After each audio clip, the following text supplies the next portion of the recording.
What is up, Nets fans? Welcome to the Brooklyn Buzz. I'm your host, Nick Fay. With me, as always, Jac Manuell, and special guest today, Bryan Fonseca of Netsdaily, also co-host of the Ain't Hard to Tell podcast. What is up, fellas? How we doing? What's going on, guys? I appreciate you having me on. I also appreciate the podcast being plugged right off the bat. I noticed that more and more people are doing that lately when I jump on their podcast, so that's pretty cool. You got to do it at the top. You got to get it right so that people remember it. If they don't listen to the rest of the episode, Bryan, at least they remember they listen to your podcast as well. Right, and hopefully they follow it. Podcast support is tough out here. We got to make sure we get everybody hooked up. But yeah. Bryan, hope you had a great Thanksgiving. You know, we're going to get into some net stuff. As always, quick reminder, check out the Brooklyn Buzz, iTunes, Blog Talk Radio, OTGBasketball.com, NetsRepublic.com, Dash Radio, and YouTube. But right off the start, Bryan, do you think the Nets have met expectations so far this season at 8-12? Oh, we're getting right into it, huh? Yes, sir. But yeah, I will say this. Caris LeVert's injury, obviously, you know, that puts a dent in that, right? So you're looking at what could have been as opposed to what is in some ways, because he's going to be out for the foreseeable future. I think that they would obviously be a better team if he was healthy. I'm not sure how much better, probably a couple games, since it still hasn't been that long since he's been injured to begin with. But in terms of meeting expectations, I would say, to me, even, you know, regardless of the Caris LeVert situation, they're not terribly far off from where I thought they would be, because I had them being roughly 500 throughout the entire season. And I said, if healthy, they would finish with 38 wins. And in my scenario, they're getting an 8 seed. But now with LeVert out, you're probably looking at more 35, 33, maybe. Yeah, I would probably buy into that as well. You know, I think I forecast for about 34 wins. I was a little less optimistic. I know Nick was around your range, Bryan, with about 38 and that 8th seed. I think the Caris LeVert injury, you know, completely changes things. You know, obviously, I think you put it perfectly, what is and what could be. You know, with Caris LeVert, with the way he was playing, you could say that we were an above 500 team with the sort of amount of talent that we have and the amount of star potential that he was showing. So I think that we're probably about at that range. It's going to be, you know, going forward where we have these sort of tough stretches against some Western Conference teams and on those back-to-backs. You know, a guy like Caris LeVert could really help, and, you know, down the stretch and in the clutch, he was, you know, absolutely awesome in what he showed. So I think his absence is what really changes things going forward. Yeah, and I pointed that out too when they lost to Minnesota, their last game. And late in the game, as they were making their comeback, I felt like Caris LeVert especially would have been useful down the stretch there, because, you know, you saw Dinwiddie trying to take over, which he has in the past, but then D'Angelo Russell was also struggling. He had one of his worst games of the season offensively. I think he only finished with 5 points. So you could have used Caris LeVert to sort of help facilitate, maybe help get D'Angelo going, or maybe help get the ball to Dinwiddie in some different spots and just give Minnesota some different looks. But, you know, obviously they're going to miss him for at least a couple months. Now, talking about Caris, obviously you mentioned some of the closing games. How much do you think they miss him defensively? Obviously, he was picking up the best perimeter player, you know, shutting down Devin Booker, Gary Harris Jr. How much do they miss him on that side of the ball with the rest of the team not being able to step up in that area? You know, it's interesting because we focus so much on the offense, and just we as in like people in general just focus so much on the offense because that's what's easier to tell where the difference is. But Caris LeVert's defensive impact, like I remember Zach Lowe saying, I think it was at the end of last year, that Caris LeVert could be an all defensive player in the near future, which I took that as, hey, you know, maybe in a couple years you start to see that. You started seeing it really this year, the defensive energy and the impact he would have on that. And obviously, you know, it was a smaller sample size, but I feel like in every area where he did take a step forward, he did so defensively as well. That just got kind of overlooked because the offense was just so much better than what we had seen in the previous 2 seasons. But yeah, I do think they're missing him on that end also. And you could just see it. Even the ways they get scored on, and who, you know, who's picking up the primary ball handler. Like that one injury just changes so much, but especially defensively, because I mean, really look at it. Who is their best perimeter defender now? Is it Jared Dudley? Is it, you know what I mean? And I'm not even trying to be funny, but I'm looking right now at the roster. I'm like, I guess it's Joe Harris. I mean, I'm not quite sure. But LeVert is a lot better than what they have right now, at least defensively as well. Yeah, I think Joe Harris probably is just due to his strength but general basketball IQ. But Caris LeVert just has, like you mentioned, Brian, those tools and the athletic capabilities to like switch onto so many different guys. He has size about him that is going to make, the smaller guards, feel uncomfortable, like he did, like Nick mentioned, with a guy like Devin Booker and a guy like Gary Harris. He just has all these tools, and he's got long arms. He knows how to deflect. He's really good at getting into the passing lanes. So I think it definitely changes everything schematically. And I think that's where the Nets have struggled this season on the defensive end, and losing your best defender. I mean, you can argue Rondae Hollis Jefferson has an impact there as well. But I think Jared Allen is our best defender, obviously in the front court too. But you need a perimeter presence on the defense, because that's generally where you see teams with their best players, unless you're like Anthony Davis and Joel Embiid. Most players are, the wings and the ones and the twos. Yeah, I actually failed to mention Rondae Hollis Jefferson. However, I don't really know what his impact has been this season in comparison to the last couple of seasons, where I see Jared Dudley starting games. And granted, he's not playing a ton more than Rondae has, but Rondae sort of had the injury. I don't feel like he's quite as sharp. I know he isn't as sharp, and you guys know from seeing him. So, I mean, I'm not really sure what to make of him going forward yet, but yeah, with Caris LeVert defensive impact, I mean, in this new NBA, he can guard 4 positions. And you're looking at that with guys that are coming up. They're playing Utah coming up and Memphis as well. You're looking at him potentially guarding Joe Ingles, potentially guarding Donovan Mitchell at times. Memphis, you're looking at him guarding Mike Conley at times. You know what I mean? And that just sort of changes everything when you lose not only your primary offensive source, but your primary defender as well. Yeah, and you mentioned Rondae. He just doesn't look quite as springy this year. The energy just isn't quite there yet. Maybe it's health. But do you think anybody can step up in the Caris LeVert role in terms of defensively? I mean, I would think that it'd be Rondae, but he's also playing a different position though, right? So they're using him obviously more on the inside, and I haven't seen the Nets put him on, say, the other team's primary ball handler. Like, I'm not really so sure, because they need him in the post, that we're going to see him guard Mike Conley, that we're going to see him guard Donovan Mitchell, coming up in those games. Whereas you're probably just going to see Joe Harris, Spencer, D'Angelo, you know what I mean? Guys like that. Allen Crabbe, who's actually taken a step defensively. Maybe it's him, because Kenny Atkinson has mentioned that Allen Crabbe has looked better defensively, has looked better rebounding. And that's something that I've seen. I feel like when he was having his struggles earlier in the year, and lately, he's kind of debunked that, but he's not completely out of the woods yet, because if he has another 6-point game, then people are going to be like, here we go again. Yeah. But defensively, he has gotten better, back to sort of what he was earlier in his Portland days, because I remember he did have a bit of a reputation for being pretty good defensively. And then right before the Nets got him, he was, I think, statistically one of the worst defenders in the NBA. And then last year, you saw kind of a little bit of development from that, I guess. But now this year, you started to see him play more defensively, which has kind of kept him on the floor, along with, his ability to make 3-point shots, which he started doing lately. So maybe it's Allen Crabbe. I'm not sure. As far as in the starting lineup, you would hope that it's D'Angelo. You would hope that it's Joe Harris. But I guess you're going to have to continue to play it out and see. Now, quickly touching on Caris real quick. Without Caris, do you think there's any type of possibility for the playoffs still, or no? I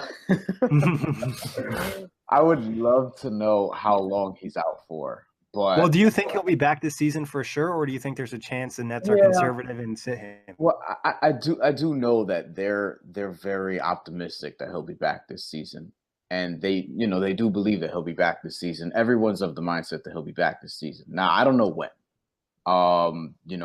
Reports have suggested that I think it was a NYU doctor, or not doctor, but there's obviously a fancier medical term that I'm just not prepared to really go down that route. But they said probably 2 to 3 months. And that's generally what I also heard, as far as, people that I've spoken to as well, is probably 2 to 3 months. My educated guess would probably be the latter, not necessarily 2 months, just because, the Nets are obviously going to take their time. And let's not act like Caris LeVert doesn't have a history of injuries as well. So I do think he'll be back this season, but you also have to take into account how much later in the season how different the team could look by that time, and also how are they going to work him back? Because if you remember, D'Angelo was out for 2 months last year. He had that arthroscopic knee surgery, and they worked him back like over the course of a month until he was back into the starting lineup. When he came back, he was playing like 17 minutes, 14 minutes, 18 minutes, and then he got into the 20s, and he was still coming off the bench in favor of Spencer. And then that sort of changed after the All-Star break, and then they started to try them together in the starting lineup at some point, and then that didn't work out, so they just put Spencer back on the bench. So, you know, there's no guarantee that if and when Caris LeVert comes back later this season that he's going to be the same either. So that's just another thing to think about. Yeah, I think as well, we saw Caris last season primarily as sort of a bench guy, and he feasted on them. So I think he should take confidence from that as well. And obviously with the amount of, upside he's shown already before the injury, he's going to have his way with, secondary units, if that is obviously the more likely route. And who knows, by that stage, we could see, we've sort of touted on the buzz before that Dinwiddie could be in the starting lineup by that stage because D'Angelo looks like he needs another facilitator beside him. And, does Dinwiddie take that role again? Because it was obviously, you reported yourself, Bryan, as well as other guys at Netsdaily that, Spencer had a tough time in readjusting to that role when D'Angelo did come back. So there's a lot of chemistry, a lot of sort of roster finagling that Sean Marks and Kenny are going to have to do when Caris does come back. But whenever he does come back, he's going to make the Nets a better team because he's shown this season that he has the potential to be our best player. And he adds so much value on both sides of the floor. Right, yeah. Yeah, hoping we definitely see Caris this year. But talking D'Angelo and Dinwiddie, how would you describe their relationship? That's an interesting question because I can't say that I know definitively, you know what I'm saying? Because I'm not hanging out with both of them necessarily. Yeah. And I do talk to Spencer a bit more, obviously, having, done more stuff with him and things like that. But, from what I understand, they're good. You know what I mean? They're cool. I don't think there's like necessarily like some sort of, hate between the two or disdain like that. Like they're, working things out, obviously, from a basketball sense. And, we're trying to see where that chemistry is on the court because you would think that, and Spencer's also said this in the past, that you would think that two guys who could shoot, two guys that could handle the ball and do the things that they could do, that they could find that chemistry on the court.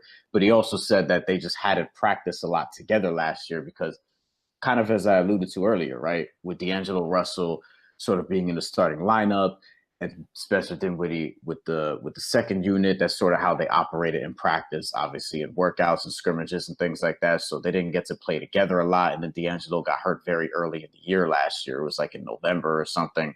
Then he was out for a couple months. And then when he was working his way back, Spencer Dinwiddie was with the first unit. D'Angelo was with the second unit. So it's just a matter of these guys, even though they are teammates and from the outside looking in, some people may find that hard to believe, but yeah, they haven't really just played together enough to sort of get that chemistry going. I feel like I remember which game it was, probably the one before last where they both played well, the road win. Washington Wizards? Yes. Yeah. That you kind of saw it work there, right? So that kind of put an end to all that, I guess, for that game. But that's something that I've always been intrigued by is I'm sort of like with Spencer, like, why can't this sort of work? You know what I mean? And, it's interesting for a number of reasons, but, that's something to look at going forward, definitely.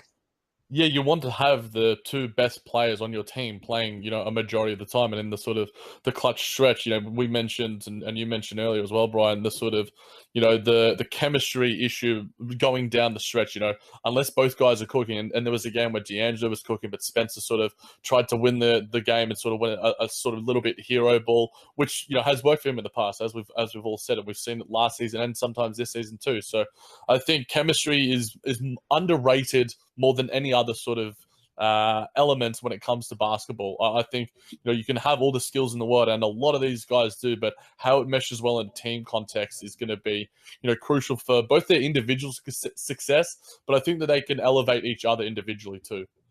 Yeah, especially when you're looking at a backcourt and what, guys need things created for them, and D'Lo and Dinwiddie can do that. But staying on that topic, if you had to choose, Bryan, which guy is more likely to be with the Nets next season, D'Angelo or Dinwiddie? Ha! Woo! Right. Because obviously when I think about this, I'm like, look, man, I'll say this much. I have no idea as of right now what this team is going to do. Like I definitively don't know. I could see it going one way or another, but my guess, this is not reporting. I'm just guessing, right? Because Spencer Dinwiddie is going to be eligible for what I would say is, at least in this era of NBA salary caps, is a more team-friendly deal, sort of moving forward. So I would see where they would feel inclined to give him that extension, being that you're basically paying a dude under the maximum in that extension, which is going to be December 8th. That's the first day that they can do it. It would be 4 years, $48 million, right? Spencer is 25 years old. Therefore, you would be getting basically his prime for $12 million a year annually, roughly. You know what I mean? Yeah. So this is just me talking. This is not like, this is just me. This is just how I'm sort of going through the situation. And if I'm weighing that, right, against D'Angelo, who, the way it's looking, he's going to get, I don't know what the number could be right now because so much could happen between now and then. And this is something we overlook with D'Angelo Russell too. He has to prove that he can get through this season healthy. You know what I mean? This is something that he hasn't been able to do throughout the course of his career, other than his first season where he played 80 games. Since then, he's had injuries that sort of dinged him up with the Lakers and then with the Nets last year. So he has to prove that he can sort of get through the season healthy, and this is a contract year for him. But I feel like, let's say all things continue or the season ends today, whatever you want, however you want to phrase it, right? He's going to be not eligible for it, but he's going to probably get a bigger deal, a much bigger deal, maybe even, because people are going to see somebody in the league, if not the Nets, somebody's going to see, hey, 22 years old, he's done this for 4 seasons. And the tricky thing about it is we overlook this with these young one and done players, is by the time they get to this first contract season or this first year that they're able to get a big contract after their rookie deal is expired, they're still so young. And if you're looking at Spencer Dinwiddie as just entering his prime at 25, D'Angelo Russell is still 3 years away from that. So somebody is going to come out there, if not the Nets, they're going to have to pay for potential. And that's looking like a 4-year deal where when that expires, then he'll be entering his prime. So he's going to get more than what Spencer Dinwiddie's getting. So it's just a matter of, do you love D'Angelo's upside more? Do you love Spencer's sort of, maybe if you want to call it a higher floor and at a cheaper price? Like, it just depends. It just depends on what you like. Yeah, there's so many factors to consider. I go down. I would personally go down the Spencer route if I was Sean Marks, because it would be a value contract. We know it would be a value contract. Spencer hasn't had a lot of time in the league because he's been chucked around so many times before he was able to start to realize his potential with the Nets. And like you were saying, 4 years, $48 million deal. That is bargain basement. And if the Nets were to sort of want to pivot, they could include a guy like Spencer Dinwiddie in a trade for like a big fish. And D'Angelo Russell, you're paying for potential. Guys like Aaron Gordon, who got 4 years, 84, 4 years, 80. Zach LaVine, 4 years, 76. And Miles Turner, I think it was 4 and 64, something, 472, around that range. Right. That's probably what D'Angelo is going to want. Something above the $15 million per annum range. And has he proven that he's worth that so far? Probably not. But yeah, there's still a lot of time to go. And as he said at Media Day when he was taking over the Nets Twitter, that's his goal, to play 82 games this season. So if he does do that, then there's every chance he could command a big payday. Yeah. Agree. And, I tend to agree when I say that I'd probably go the Spencer route. However, I'm not overlooking that. Look, this is unlikely, but it's possible that they can keep both. Yeah. It is possible. It is financially possible. Now, they have to prove that obviously they can continue to sort of make this developments and progress and things like that, and obviously coexist on the court. There are a lot of factors into all this. We're in November right now. We're almost in December, and I can't even begin to think how differently it could look within the next couple of months. Yeah, and you guys laid it out perfectly. A lot of it goes with money and what D'Angelo's going to do for these next 62 games. Moving on from Spencer and D'Lo, which I'm sure we'll talk about a lot this year. What's Kenny's relationship like with the players? Do they really love him, or is there some love-hate? How would you describe that? Yeah, no, I genuinely believe that everybody likes one another. Now, I'm not sure like who likes who more and that kind of thing, but I really don't think that this locker room has legitimate drama that the Nets used to have in, say, the Darren Williams, days and things like that. Yeah, I don't think it's that. I do think that, obviously they want to win games, so sure, losing could be frustrating. I'm not positive that that's Kenny's fault. I don't think that's Kenny's fault. And you got to remember, Puccio actually pointed this out too, but this is something that we've talked about. Whereas, look, it's tough because with Kenny in particular, your first year you lose Jeremy Lin for a lot of the season. The next year you lose Jeremy Lin for basically the entire season outside of opening night. And then you also lose D'Angelo Russell for that stretch we talked about earlier. And now this year, Caris LeVert's down. So you're talking about your lead guard, your lead ball handler, arguably your best player in each season, going down. And that means that, people don't want to do this 3 years in because they want results now and everything has to be instantaneous and things like that. But look, there's a lot of nuance as far as Kenny Atkinson's run with the Nets so far. And there's a lot of nuance into that record. And I do think that the players know that and they still obviously want to do more. I do think that players like being here. I don't think that's something that people would have said a few years ago.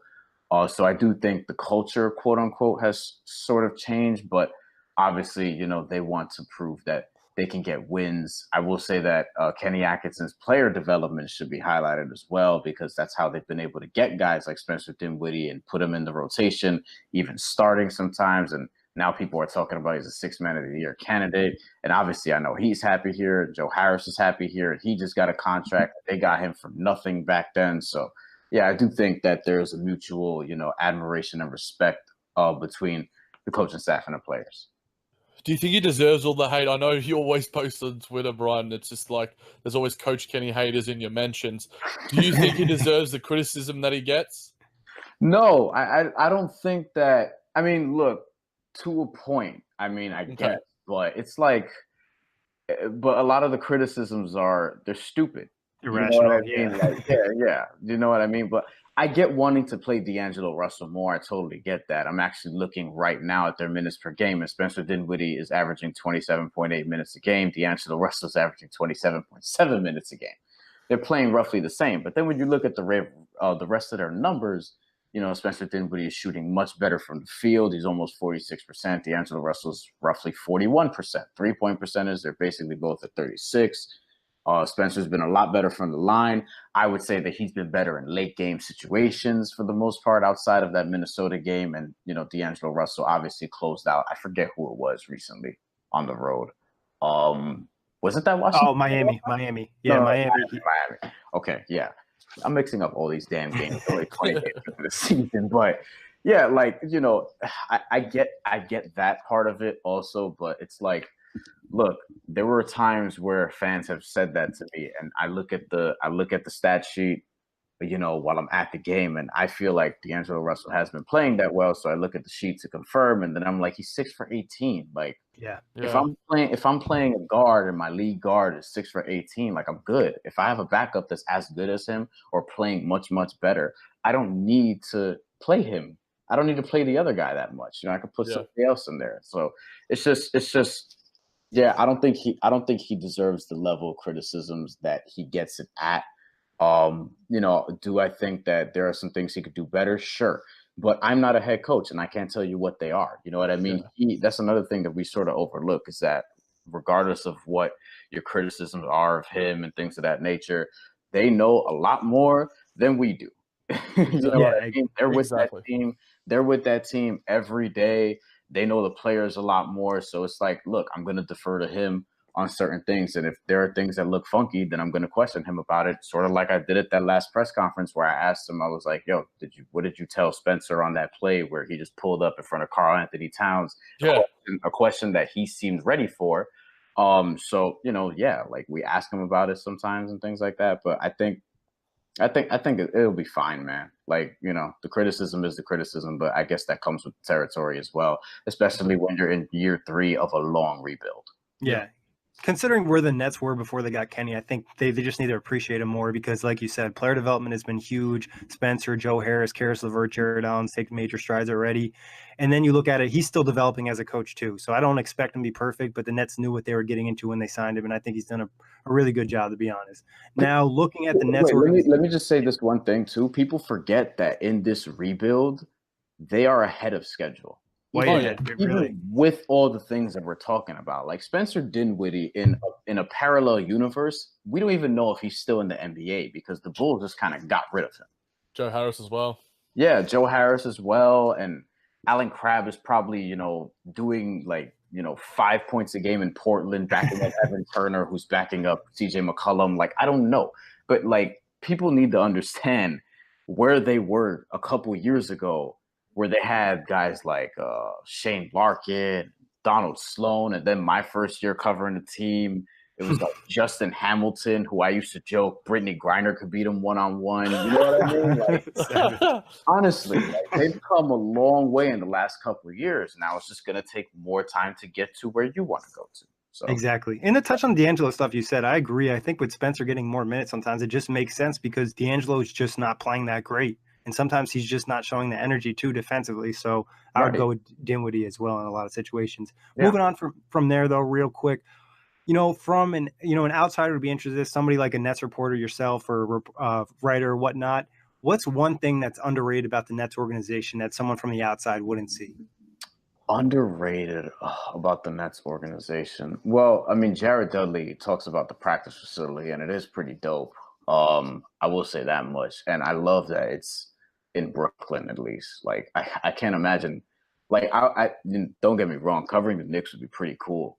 But going to Westchester all the time, man, like, that's probably not something that I would look forward to. But I don't know. I would just say, like, yeah, sort of those things, right? Just how good of a job the front office has been over the last couple of years in terms of, now they're not perfect. Sean Marks is not batting 1,000, but you look at where they were, where they've come from, and you're talking about fans are now trying to say that, hey, it's possible that they've won this Boston deal, which is crazy. It's insane. Which is crazy. I don't know if that's true at all. I think we still need to wait. It's fun to talk about those things now, but you still have to wait 5 years or so to see how things play out, to see how good Caris LeVert is, how good Jared Allen is, how good Jason Tatum is, Colin Sexton, whatever. But the fact that it's even, I guess, remotely a discussion is pretty telling. You know what I mean? And the fact that their player development has been good, I think we still need to wait a little while to sort of see like some of these other positives sort of play out. But, by a while, I mean, maybe November now, probably 8 months. I would like to see where we're at in 8 months after that sort of first wave of free agency, those first few weeks are over, because I do anticipate that for the first time in a while, you start to look at the Nets and being like, oh, they can get somebody. Now, I'm not saying that Kevin Durant is that somebody, but I do think they can get somebody who can make them a good deal better than they are now. Yeah, and we've heard that from Woj saying the Nets are very high on agents list. Same thing with Keith Smith has mentioned it. It's the Nets are actually getting some like love and respect, and that's just a weird feeling for Nets fans that they haven't experienced since Sean Marks and Kenny came in. Yeah, definitely, and it's like, again, it's sort of with that player development thing, right? I mentioned this recently, right? I don't think fans remember just how pissed off some of them were when Caris LeVert got drafted in the first round. I really think people lose sight of that, because he was supposed to be first of all, a lot of people had never heard of him. I had actually seen him play in college, but he wasn't necessarily on my radar in anything that I did leading up to the draft, because he was projected sort of not really in their area. None of us really knew what that level of interest is, because that pick sort of snuck up on everybody, especially in that spot. Now, Dexter had reported and called the Isaiah Whitehead selection before anybody else did. That was the only draft pick in like the Sean Marks tenure that the Nets have nailed. I mean, that not that the Nets have nailed, but that we've sort of nailed before it even happened, and everything else has just been a surprise.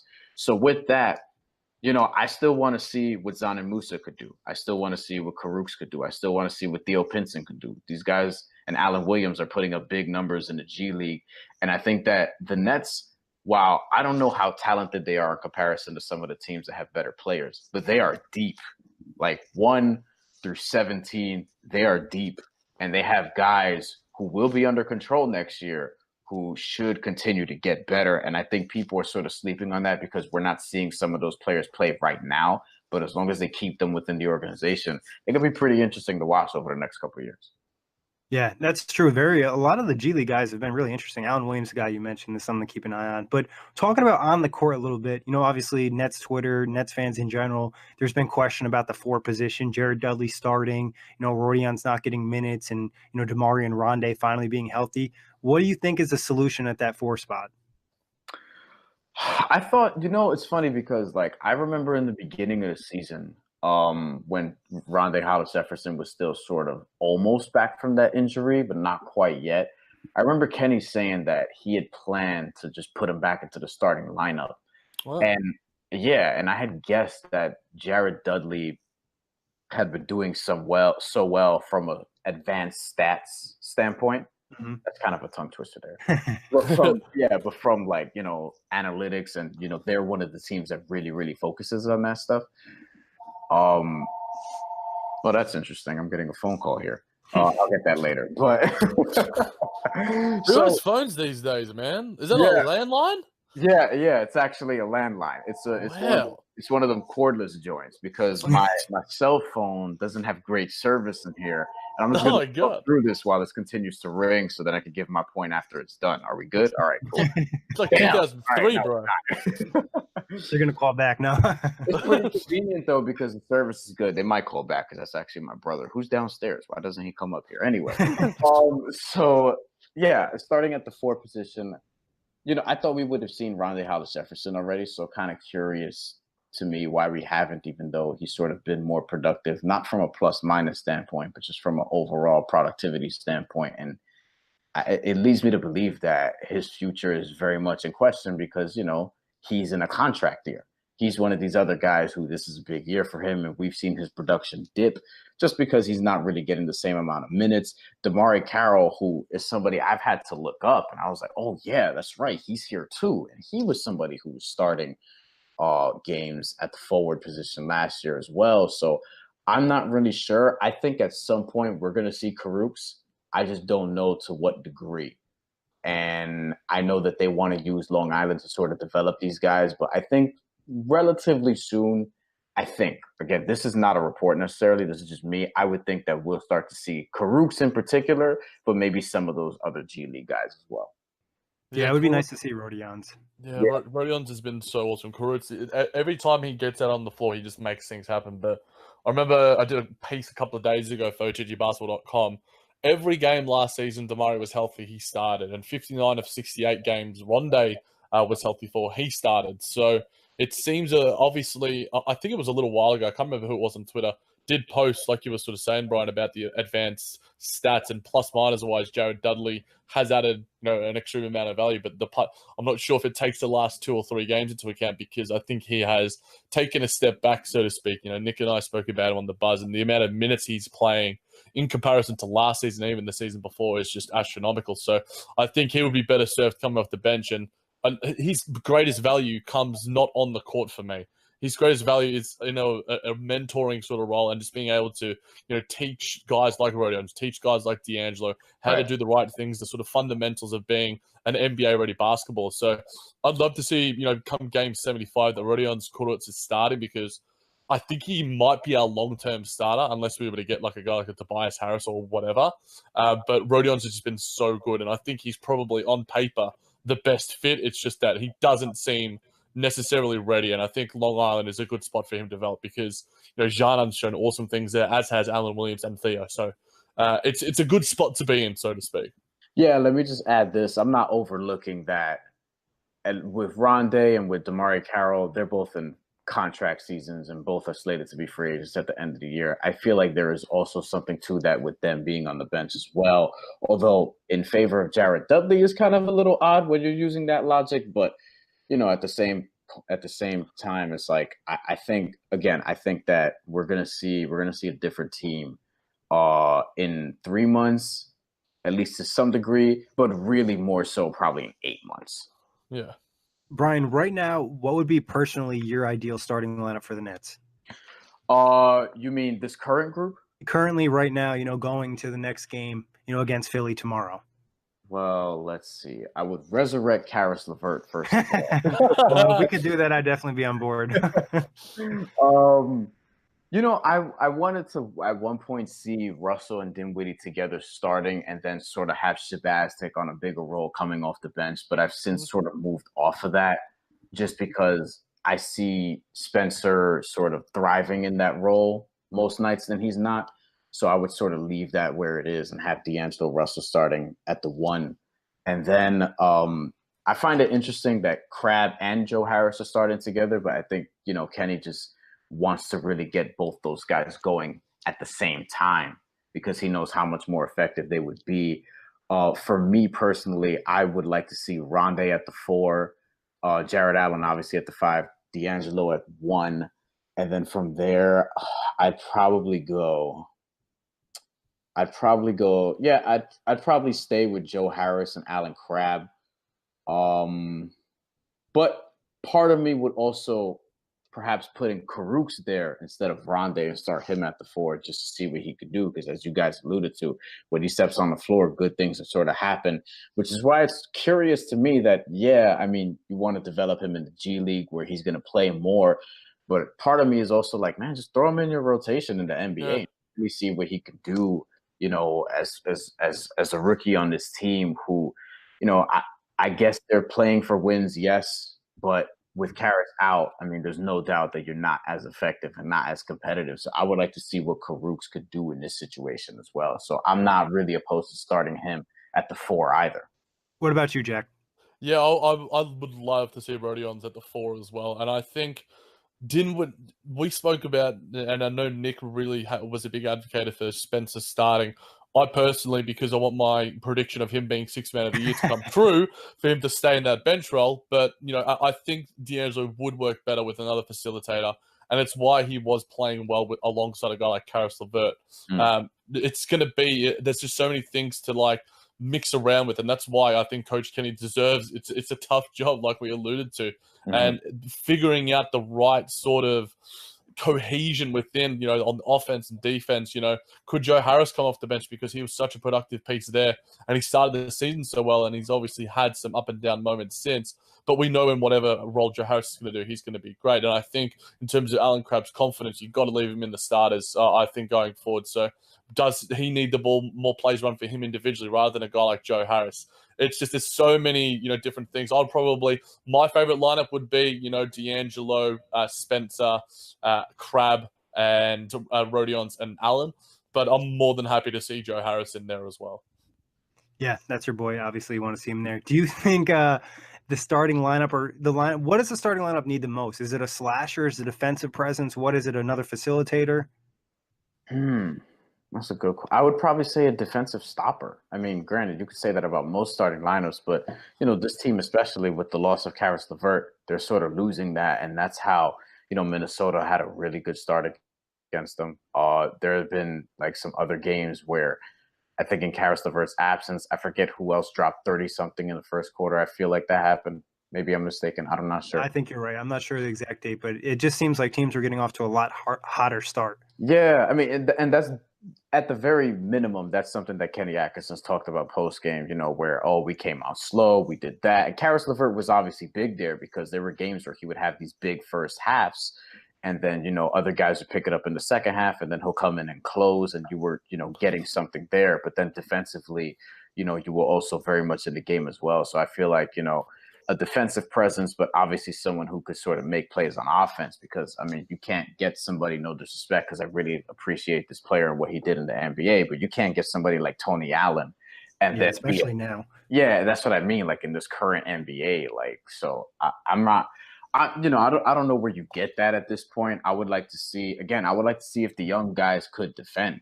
I mean, having watched, now I covered the ACC tournament last season, and I got to see a good deal of Theo Pinson play high-level college basketball at that point. And man, I was really impressed at his versatility and being able to play 4 positions. Granted, it was at the college level, but I saw how North Carolina was using him. So when I saw that the Nets were signing him afterwards, after the draft, I was like, man, that makes perfect sense because, guys like him, they're versatile. You could see what they could do. I think he's somebody who I want to see at the next level as well. We mentioned Kurucs, but I want to see Theo Pinson to see how they can use him at the 1, at the 2, at the 3, maybe even a small ball 4. Because we've seen lineups. I remember seeing a lineup. It was like Dinwiddie, Russell, Crabbe, Allen, and I think Joe Harris was at the 4. Yep. Crabbe was at the 4. Yeah. They used that to close a game not that long ago, actually.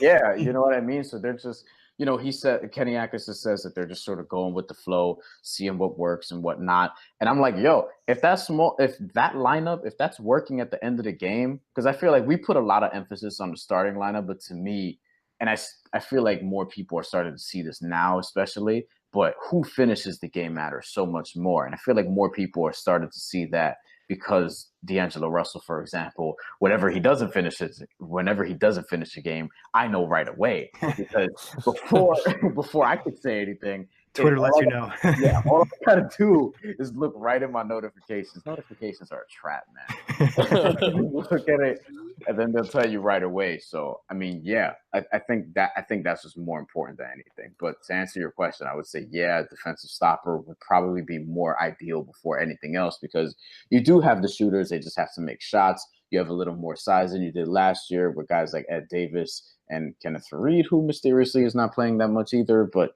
and Kurucs, who mysteriously is not in the NBA either. He's in the G League, but still, like you need that defensive presence in the absence of LeVert, definitely. Well, you mentioned Faried. Actually, sorry to cut you off, Jack. Do you think the reason he's not playing is just schematic fit, or is it just something different that we're not aware of? No, I do think it's fit because I mean, if you really think about it, Quincy Acey was a stretch 4 here, and he should not be a stretch 4. Primarily on really any team. In the NBA. Yeah. But I'm saying that's not to say that he can't literally stretch the floor and shoot threes, but he's not Anthony Tolliver. You know what I'm saying? Like he's not somebody who's primarily that. And they tried to use him as that last year. I think before that it was I don't know, I'm drawing a blank, but Kenneth Faried, schematically, he's a 6'8" center because there's really no such thing as a power forward anymore as far as the traditional sense is concerned. And at a 6'8" center in Kenny Atkinson's system, it's just tough to find those guys minutes when you already have Ed Davis, who's bigger, stronger, and a better rebounder, Jared Allen, who's bigger. I don't know if he's stronger than Kenneth Faried, but he's definitely, your cornerstone at that position. And Rondae Hollis Jefferson, who is of similar size to Kenneth Faried, but who could just do more offensively and really more versatile on defense because he's quick enough to guard some of those guards where I'm not sure Kenneth Faried is. So, yeah, I think it's more of a schematic standpoint. And I think that, Kenneth Faried, unless he develops a three-pointer, we might see the league just sort of pass him by, because I'm not sure what the fit is right now, at least on this team. Maybe he could be sort of that junkyard dog on a different team that sort of needs that role coming off the bench. But with the Nets, with the fit, I'm not really too surprised on, where he is right now in terms of playing time. Yeah, unless injuries were to occur. But Nick, I'll give you a segue. I think the Nets could use a guy like Trevion Graham, I think. And he should be coming back pretty soon, I hope anyway. What is the latest on him, Bryan? Obviously the Nets are very quiet when it comes to injury. Have you seen him around the practice facility or anything? Believe me, I know. Yeah, I actually saw him. When was it? It was, I think, last week. Before one of the home games. I spoke to him briefly, and he just said, he's hoping to be back soon. He's starting to feel better. From what I understand, I think he'll be back. The initial report that Shams said 2 months, but the Nets didn't really say, they actually shot that down. From what I know, I think that it'll be roughly that. So we may not see him under that timetable, would be for another month. So I'm not quite sure. Maybe we'll see him in December. I'm not quite sure, but And talking to him, obviously he wouldn't offer up much. I think they're just literally monitoring it day to day, as they say. But we have running jokes about their day-to-day listings, so we'll just leave it at that. Yeah, I mean, and hamstrings are obviously, something that can linger. I wouldn't be surprised we don't see him until 2019. Now, you mentioned Rondae and his contract, expiring this year. Do you think the Nets re-sign him in any scenario, or is he most likely gone? Who is this again? Rondae Hollis Jefferson. Yeah, so I've been sort of like playing out this scenario in my head too, and I'm not quite sure either, because of how his sort of usage rate has died down from last year, where he was. I mean, you got to remember, at one point he was like the Nets' leading scorer, averaging like 15 in the game and getting the ball in the post, turning and shooting, where he hadn't had a jumper this year before last year. I thought we would see more of that this year starting at the 4. I actually thought we would see some level of improvement. But obviously, with Jared Dudley starting and them going that route, that hasn't really materialized. So I could potentially see him staying on the cheap, but I don't know. They've sort of phased him out at the starting lineup in favor of Jared Dudley, and I'm not sort of ignoring that. I feel like going from that to staying on the team seems sort of hard to believe, but I'm not quite sure what his future is. And I'm not really sure what to predict with the team in general. But with Rondae Hollis Jefferson, I probably am inclined to say that he won't be back next year, but I'm not entirely sure. Yeah, the Nets offense just doesn't doesn't flow as well when Rondae is out there at the 4. Even at a small ball 5, he can't defend guys as much in the post. He's a bit better at defending sort of the wings and even some of the smaller guys because he is quite quick laterally. So I think unless we were to get him on the cheap and he were to be like a bench guy going forward, then I don't think he fits, the Nets sort of plans. Whereas I think a guy like Rodions Kurucs, who is signed to a 4-year, very, very cost-friendly deal, I think he fits in a lot more perfectly. And would a guy like Rondae, would his ego be able to sort of take being able to be a backup to a guy like Rodions Kurucs? I'm not 100% sure, but what other team is going to want to take him and give him some sort of a contract, so to speak, whether it's like a qualifying offer or a short, or a very cheap, cost-friendly couple-of-year deal, multi-year deal? It's going to be interesting to see how it sort of pans out, but he does a lot of good things. He just doesn't impact the game in a very positive fashion when it comes to what the Nets are trying to do. Yeah, I agree with that because I could see where his role would fit on a team that already has a ready-made offense, right? Like It would be obvious to point out Golden State, for example. But for example, Golden State, right?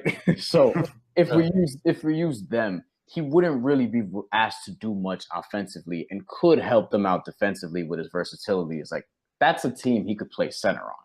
You know what I'm saying? Like, not to say that he needs to be a center, but that's a team where that would work. Memphis, I don't know about this current model. I have to see them a little bit more. But Memphis, when they were that grit and grind style, that would work there. You know what I mean? Like, he just needs to find a fit. And with, other than the star players, with most of the guys in the NBA, what we fail to realize is that fit matters more than anything else for most of these guys. And a lot of guys like Spencer Dinwiddie right now, he's in an ideal situation. Rondae, I don't really think he is right now. So, he needs to sort of find that ideal situation. Maybe it could materialize here. I'm not quite sure, but sort of moving forward, I find it hard to believe that he'll be here, after this season. But again, I don't know that because this team has surprised me before, surprised other people that report the team closely before. So, yeah. Yeah, and then obviously you see the lack of development. His three-point shot obviously has really hurt his chances to re-sign. Talking about another guy whose contract expiring, DeMarre Carroll. Do you think the Nets will look to trade him at the deadline or just keep him throughout the contract? I would think that it'd be tough to see him last the rest of the year and not get moved just because I feel like, well, I mean, unless they're competitive, right? This all is assuming that the bottom sort of falls out or that they're just not as competitive as it would have been with Caris LeVert. Now, with Caris LeVert here, that sort of changes things because maybe instead of this, what are they, 8-12 right now as we're recording this? Yeah, if instead of that, maybe they're 10-10. And maybe they're around 500 or at 500 the rest of the season, right? So maybe you're keeping some of those guys and being competitive and things like that. But in terms of, let's say after another 10 games, because we're 20 games in, let's say after another 10 games, they're 3-7. So therefore they're 11-19. and then it just keeps getting that bad, then yeah, you have to start selling and you have to sort of look towards your future. And DeMarre Carroll is somebody who, I'm not saying that you're going to get like a high level first round pick. I don't think that's really realistic, and he's actually not as easy to move because he's an expiring contract and somebody else is probably going to want to get rid of an expiring contract to take him on, even as they're being competitive. So I'm not quite sure what the value is there for him in that sense. But yeah, I mean, it all depends on how these next 10 games are actually pretty big. Now that I'm thinking about it, these next 10 or 20, because these next 10, you're probably looking at, mid-December by the time that run is over, and probably 10 more after that, you're looking at early to mid-January. So, and by that point, you're halfway through the season and you're a month away from the trade deadline. So it all really depends on what their win-loss record is, because I think that I would feel inclined to keep some of these guys in favor of being competitive if they start winning some games. But again, if they get through one of those lulls and they win 2 of their next 10 and then 4 of the next 10 after that, and they're just at a run where they're 6-14, I guess that makes them, then yeah, you have to start looking at parting with some of these guys. Yeah, I mean, if we're going to compare it, you could compare it to maybe a guy like Trevor Booker last season, who was moved around that sort of mark on the expiring contract to Philly and then eventually landed with Indiana. I think, yeah, it all depends on situation. Plenty of guys could use DeMarre. Zach Lowe has mentioned his name ad nauseum in places like New Orleans and Houston, guys that could use the wing who could hit the 3. He's the sort of perfect sort of guy for that sort of mold, and he's an expiring contract. It wouldn't surprise me if Sean Marks would have flipped him and get another sort of pick involved, because we already took him on as a salary dump and got that first rounder as well. So he's already – and second rounder, he's already added in a tremendous amount to the organization in terms of what he's brought individually and then what he's brought along with him with those picks. So I think DeMarre's situation is going to be fascinating because he does have a really good relationship as well with a lot of the guys in the roster, especially D'Angelo Russell too. So it's going to be interesting to see how it all plays out. Yeah, and Coach Kenny too, obviously, coaching him at Atlanta, being that vet to kind of help him set the culture. Like you said, Brian, I think actually the next 10 to 20 games is really, really big for the Nets, and we'll have a better idea where they're at. Talking about trade speculation, there's been a couple of rumors. I wouldn't even call it rumors. I think it's more just like Nets Twitter. They've talked about possibly making a move for Markelle Fultz or getting involved in what's going on with Washington and picking up one of those guys they're looking to move. Do you think there's any chance the Nets get in trade talks with either of these teams? Now, this Markelle Fultz one, right? That's something I sort of played around with in my head, but I have a hard time seeing them doing that, just because I don't think that's something that I don't think you do straight up. Now, if Philly would want to give up a first rounder, but then you have to be like, hey, this first rounder is probably going to be in the 20s. This is really going to be worth it. But then, hey, this is also where we found Caris LeVert and Jared Allen. So we kind of made this work in the past. And then, by the way, we also got 2 other first round picks that we could potentially package and move up if we wanted to. So, you sort of play around with those possibilities. And then you get down to, well, Markelle Fultz is broken. Do we really want to be, have this guy in our organization where he may seem like more of a liability than an asset? I'm not entirely sure. So with me, I don't know if I see that. I would be pretty surprised if that actually becomes a thing. I know that it's fun to talk about, but with D'Angelo Russell and Markelle Fultz, I mean, that would send an interesting message, wouldn't it? Some people are saying, and these are a lot of non-Nets people, and they somehow, for some reason, have gotten the blue tick. Someone advocated for. I'll call him Josh Eberly, I think it was, or Justin Rome. One of those guys went for a straight up D'Angelo Russell, Markelle Fultz trade. And I'm just like, does this person watch any Brooklyn Nets games at all? It just makes absolutely no freaking sense. And it got me pretty angry. But I tried not to comment, and I did my best.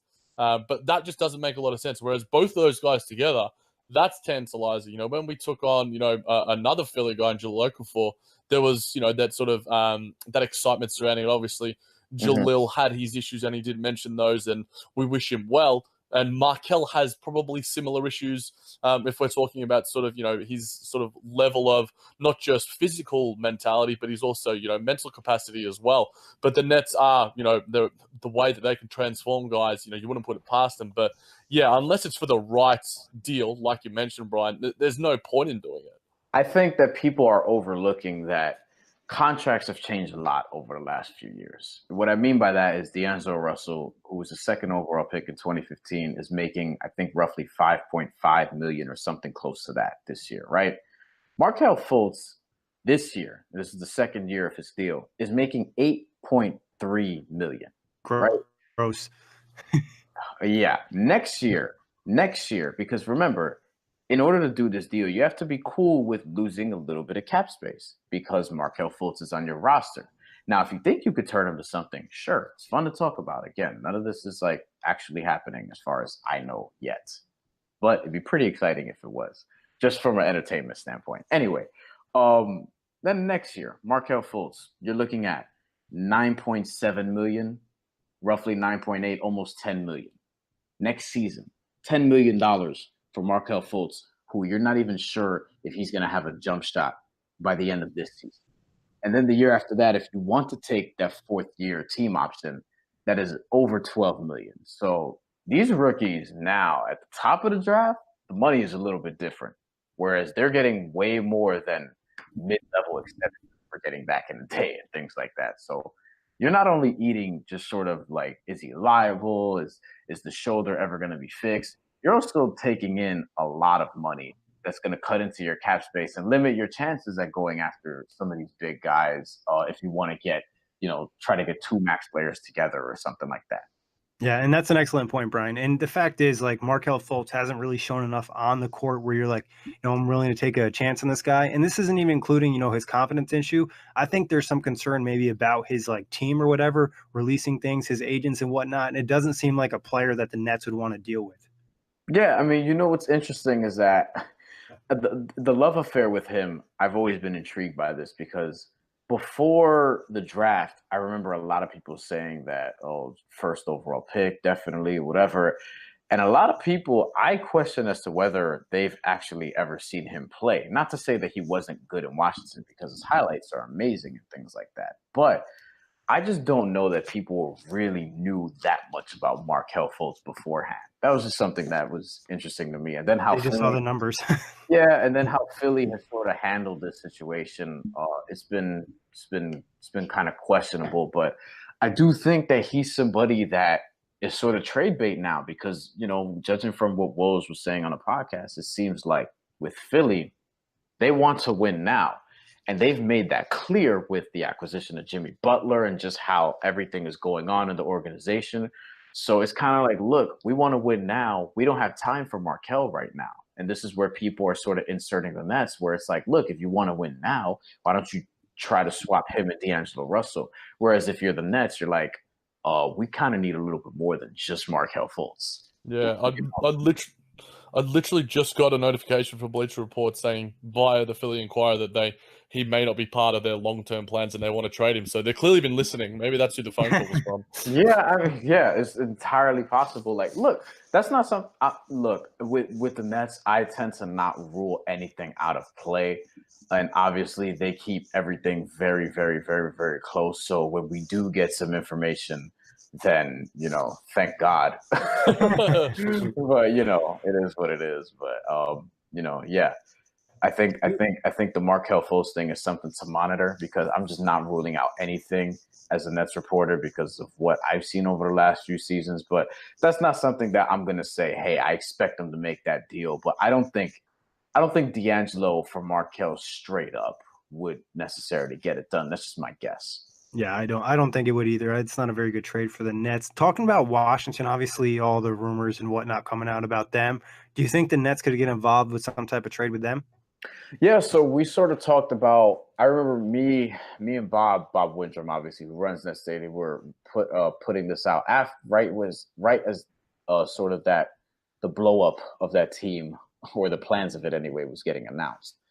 That Otto Porter is something that they could revisit. Now, obviously, he's not having as good of a season. I question as to whether that's actually him or the team around him and all the catastrophe that's going on in Washington, D.C. right now. But that's something that I would look at and really be curious as to whether or not they want to do that. Now, going back to money, that's going to eat up. You think Markel's bad? That's going to eat up a lot of. We're talking about something in the neighborhood of $20 million a year for the next multiple seasons. It's like 26 or something. Yeah, no, more than that. I remember I posted the photo. It was like 24, then 25, and 26, something crazy like that. And a player option where it's like Alan Krabs, where it's like obviously he's going to take that. Yeah, you know what I mean? Like he'd be dumb not to, but. Otto Porter is obviously the name because they put a lot of disincentives, more disincentives than his contract than anybody else's that they've tried to get Tyler Johnson, Alan Crabb, whatever. So they did want him. Obviously, if they did all that, they wouldn't have tried to get him to sign the offer sheet to begin with. Now, Bradley Beal, because I don't think John Wall is, I don't think that's realistic. I mean, come on. You want to talk contract? You want to go back to that money conversation? Oh man, price. Holy, but with Bradley Beal, obviously that's going to require a steeper price. Now, if they're willing to blow it up, sure. I guess I was actually surprised that they wanted to blow up everything as opposed to keeping Bradley Beal and just getting new parts around him. But with Bradley Beal, it's going to take more, and I just don't think that the Nets are going to pull off that kind of a deal right now. Maybe if down the line, if in January they were competitive and Caris LeVert's coming back, or if he had still been healthy around that time, it looks a little bit different. But these sort of things, they're just very, very hard to predict in November. But the Otto Porter thing is not something I'm sleeping on, although that contract would scare me a little bit. But the Nets obviously felt strongly about him at one point, and my guess is that in getting him, that would probably be your stretch 4, and that they think he can play as well as he did in Washington before, they signed him to the deal and his production dipped. Again, that's just my guess. Yeah, I mean, I think that there's also an element of Sean Marks being weaponizing. I can't remember who it was that said this on some podcast, but weaponizing the CBA and the salary cap and going, okay, well, if we can't get this guy, we're gonna make you pay him, even if you don't necessarily 100% want to, because you're going to be our competitor. And Miami and Washington are two teams who are around that playoff mark. The Wizards have more talent on paper. The Heat don't. I think the Nets are as good as the Heat, and they've proven that this season going 1-1. So if you're going to go out there and go, okay, well, then we'll make you guys pay him, and that'll eat up all your books going forward. And whereas us right now, with the situation the Nets are in, Miami Heat would trade anything on their roster, as would the Wizards, to be even close to the situation and have the flexibility that the Nets have. So I think Sean Marks is looking at sort of both routes in that sort of sense and going, okay, if we can't get him, we're going to make you eat up all your money and have no flexibility. And I think flexibility is key. And I think he's preached that a lot for going forward for the Nets. And it's going to be a big, obviously, off season. And like we were sort of talking about with D'Angelo and Spencer, does he want to change route completely and sort of go for a guy like Otto Porter, who he's shown interest in, but then not have the flexibility going forward for a guy like, whether it's KD, Kawhi, Tobias, Chris Middleton, or whoever? I think it's going to be certainly, like Brian's mentioned about other topics, one to monitor. Yeah. As you mentioned, Sean Marks has mentioned cap flexibility a lot of times in press conferences. I'm sure Brian could confirm that. So I don't think he'll go to Porter route. I wouldn't be surprised, but it wouldn't make sense to make that move now. Maybe they strike out in free agency. They can't land anybody. They go for Otto Porter. But at this point, I think they keep that flexibility. Brian, before we get you out of here, one last question, a holiday theme one. If the Nets could request one item from Santa Claus, what would it be? Oh, RJ Barrett. Not Zion? Not Cam? See, I've been on the RJ Barrett is better than Zion train for a while, not only because, but I think he's all around better. I think that me having seen him up close obviously helps, although I do plan on covering when they play here at Madison Square Garden in the not so distant future. That's actually next month. Nice. Hopefully that will work out. But RJ Barrett, I've seen him up close for 2 years. So let me explain how. He was at Geico Nationals, formerly known as Dick's Nationals, National High School Basketball Showcase tournament. He played at Montverde High School, where D'Angelo Russell used to play, where Ben Simmons used to play together at one point, actually. And RJ Barrett was in that tournament last year. in 2017 and again this past year in 2018. And both years that I saw him, I felt like he was the best player in the tournament. Having watched him, and I had seen highlights and stuff, but having watched him up close, I was like, oh yeah, to me, this is the first overall pick in 2019, definitely. And he was originally 2019, then he reclassified to 2020. So he was a sophomore at the 2017 tournament. So this was at the time a sophomore dominating a whole bunch of upperclassmen at the high school level, averaging, I think, 25-9 or something like that. Then he reclassed back up to 2019 or back down to 2019, however you want to phrase that. And this past year when he was a senior, yeah, he was MVP of the tournament. He led Montverde to a championship. And to me, he's just the best all-around scorer with Zion Williamson, no disrespect. But when I was looking at his high school tapes, I kind of just saw him dunking on little white kids from South Carolina over and over and over again. So I was just kind of like, yeah, athleticism, amazing, but is he more than that? I feel like at Duke so far, he's demonstrated that he is more than that. Now, to what degree, I don't know. I still think RJ Barrett's a better all-around player, and I would take him with the first pick. If you did take Zion, I wouldn't begrudge you. I would just point out that RJ Barrett's game probably ages better than Zion Williamson's. This has been a debate in the OTG group chat for a while. You've had the RJ fans and the Zion fans. But Bryan, really appreciate you hopping on, talking Nets with us for over an hour. Tell everyone where they can find you on Twitter and find all your work. I'm sure most of the listeners already know, but just in case. I mean, I would hope so. You would think that more Net fans would cross over to the Ain't Hard to Tell podcast, but since we don't only talk Nets, that's probably not the case. But we're doing all right. I would say, yeah, if you could just support us, Ain't Hard to Tell podcast. That's AHTT podcast on Twitter, on Instagram. We have a sale going on right now for merchandise on our TeePublic Backpack Broadcasting store. We've posted about that. And our Patreon page because, well, you know, we ain't rich out here. So we're trying to, we're trying to obviously, do some cool things. So if you guys could help, if listeners could help, that would be appreciative. And then for me, it's just Bryan Fonseca NY. I'm sure the spelling and all that stuff will be available on Twitter, on Instagram, where, obviously, as you mentioned, I cover the Nets, but I also cover a bunch of other things like college basketball, sometimes high school sports, and then obviously MMA and boxing. So, yeah. Yeah, Bryan's definitely versatile. He's got all the sports covered for you. Bryan, again, big thanks. Jack, always a pleasure. Thank you, everybody, for listening. Make sure you check out the show, iTunes, Blog Talk Radio, OTGBasketball.com, netsrepublic.com, Dash Radio, and YouTube.